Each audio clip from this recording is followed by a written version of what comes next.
సర్పరాజైన కాళీయుడు రమణక ద్వీపంలో తన పరివారంతో నివసించసాగాడు. ఇతడు కశ్య ప్రజాపతి మరియు కద్రువుల కుమారుడు. గరుత్మంతుడికి స్వయాన సవతి సోదరుడు.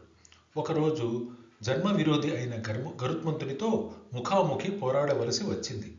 ఆ పోరాటంలో ఇద్దరూ సమ ఉజ్జీలే అయినా చివరకు గరుత్మంతుల వారిదే పైచేయి అయ్యి కాళీయుడును చితకబాది చంపేయబోయాడు. కానీ కాళీయుడు చివరి క్షణంలో అక్కడి నుండి తప్పించుకుని వ్రేపల్లెలోని యమునా నదిలో గల కాళింది మడుగులో దాక్కున్నాడు. ఇక్కడే దాక్కోవడానికి ఒక కారణం ఉంది.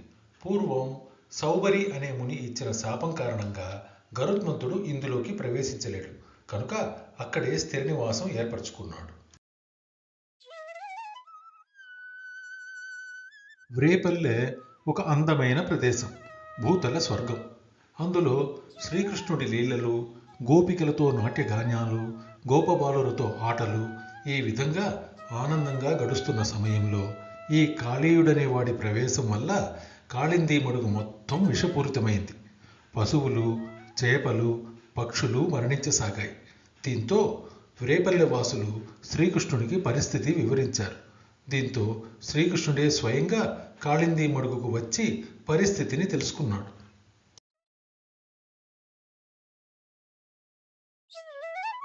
మరుసటి దినం ఉదయమే మడుగు ఒడ్డునే ఉన్న కదంబ వృక్షంపైకి ఎక్కి మడుగులోకి శ్రీకృష్ణుడు చూడగా మడుగులో దాక్కున్న కాళీయుడు కనిపించాడు.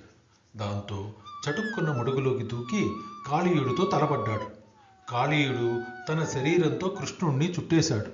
అది గమనించి కృష్ణుడు కొంటిగా నవ్వి మెల్లగా కాళీయుడు పట్టు విడిపించుకుని అతడి శిరస్సుపైకెక్కి నాట్యం చేయసాగాడు.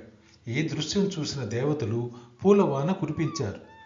కాళీయుడు రక్తం కక్కుకుంటూ నిశ్చేష్టుడై ఉండిపోయాడు. దీంతో బెంబేలెత్తిన కాళీయుడి భార్యలు, పిల్లలు శ్రీకృష్ణుని శరణు వేడారు.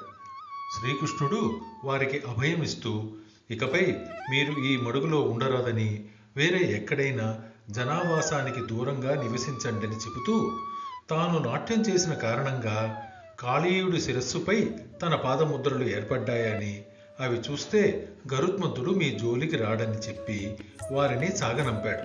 తర్వాత యథావిధిగా తన వేణువు ఊదుకుంటూ ఇంటికి బయలుదేరాడు. నా ప్రజెంటేషన్ నచ్చితే దయచేసి లైక్ చేయండి. ఈ కంటెంట్ మీకు నచ్చితే సబ్స్క్రైబ్ చేసుకోండి. అదేవిధంగా జై శ్రీకృష్ణ అని కమెంట్ చేయండి. నమస్తే.